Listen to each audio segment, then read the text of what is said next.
ഇന്നിപ്പോൾ ഇതായിട്ട് ഫുഡ് കഴിക്കാൻ വന്നപ്പോൾ ഞാനും പോവുകയാണ് കേട്ടോ അങ്ങാടിയിലേക്ക്. സാധാരണ ഞാൻ ഇങ്ങനെ ആണ് പോകാറ്.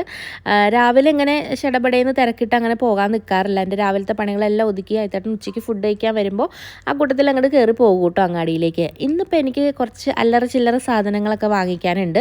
നമുക്ക് ശനിയാഴ്ച ഒരു ഫംഗ്ഷൻ വരുന്നുണ്ടല്ലോ. ഇവിടെ അമ്മേൻ്റെ ചേച്ചീൻ്റെ മകൻ്റെ എൻഗേജ്മെൻ്റ് ആണ്. അപ്പോൾ അതുകൊണ്ട് എനിക്ക് കുറച്ച് സാധനങ്ങൾ, കുറച്ച് ഫാൻസി ഐറ്റംസും അതുപോലെ എൻ്റെ പിരികൊക്കെ ഒന്ന് എടുക്കാനുണ്ട് കേട്ടോ. അപ്പോൾ അതിന് വേണ്ടിയിട്ടാണ് ഞാൻ അങ്ങാടിയിലേക്ക് പോണേ.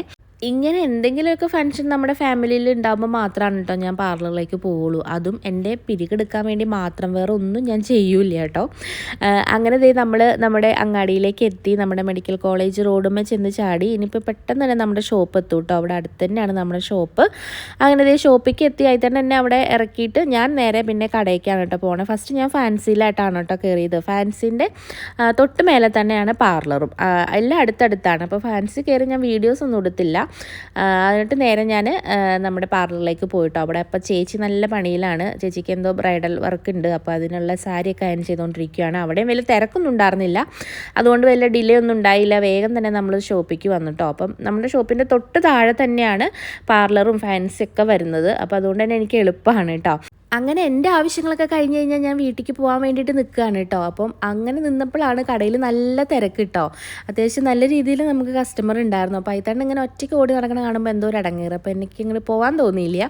അങ്ങനെ ഞാനും കുറച്ച് നേരം കടയിലിരുന്നു. അങ്ങനെ കടയത്തെ തിരക്കൊക്കെ ഒഴിഞ്ഞപ്പോൾ തൊട്ടപ്പുറം ഒരു റെൻ്റൽ ഷോപ്പ് ഉണ്ട് കേട്ടോ. അപ്പോൾ അവിടെയും കുറച്ച് നേരമൊക്കെ വർത്തമാനം പറഞ്ഞ് നിന്നിട്ട് നേരെ ഞാൻ ഇനി വീട്ടിലേക്ക് പോവാണ് കേട്ടോ. അപ്പം നമ്മൾ ചായ കുടിക്കാൻ വേണ്ടിയിട്ടാണ് ഇറങ്ങി വന്നതെങ്കിലും ഈ ഷവർമ്മ കണ്ടപ്പോൾ നമ്മൾ വല്ലാണ്ട് അങ്ങോട്ട് മാടി ഷവർമ്മ അങ്ങോട്ട് വിളിച്ചു. അതുകൊണ്ട് ചായ കുടിച്ചില്ല. ജ്യൂസും ഷവർമ്മയും പിന്നെ അതുപോലെ പാനിപ്പൂരി ഉണ്ടല്ലോ. പാനിപ്പൂരി ഞാൻ ആദ്യമായിട്ടാണ് കേട്ടോ ടേസ്റ്റ് ചെയ്യണത്. നോർമൽ പാനിപ്പൂരി കഴിച്ചിട്ടുണ്ട്, പക്ഷേ ഈ ഷവർമ്മ വിത്ത് പാനിപ്പൂരി ഞാൻ കഴിച്ചിട്ടുണ്ടായിരുന്നില്ല. പക്ഷെ നല്ല ടേസ്റ്റ് ഉണ്ടായിരുന്നു കേട്ടോ. അടിപൊളി ആയിട്ടാണ്. അങ്ങനെ അവിടുന്ന് ഇത്തന്നെ എന്നെ വീട്ടിലേക്ക് പറഞ്ഞു വിടുവാണ് കേട്ടോ. എനിക്ക് ഷോപ്പിലിരിക്കണം എന്ന് ആഗ്രഹമുണ്ട്, പക്ഷേ പിന്നെ അമ്മയും ഒറ്റയ്ക്കല്ലേ. അപ്പോൾ അതുകൊണ്ട് തന്നെ ഞാൻ പോകാമെന്ന് വിചാരിച്ചു. അങ്ങനെ വീട്ടിലേക്ക് ഞാൻ പോവാണ് കേട്ടോ. ഇപ്പോൾ സമയം 7 മണിയൊക്കെ ആയിട്ടുണ്ട്. അത്യാവശ്യം നല്ല രീതിയിൽ അങ്ങാടിയിൽ തിരക്കുണ്ട് കേട്ടോ. ഈ ഒരു സമയമായി കഴിഞ്ഞാൽ മഞ്ചേരി അങ്ങാടിയിൽ പിന്നെ ഈ ഒരു സമയമൊന്നുമില്ല, എപ്പോഴും തിരക്ക് തന്നെയാണ്.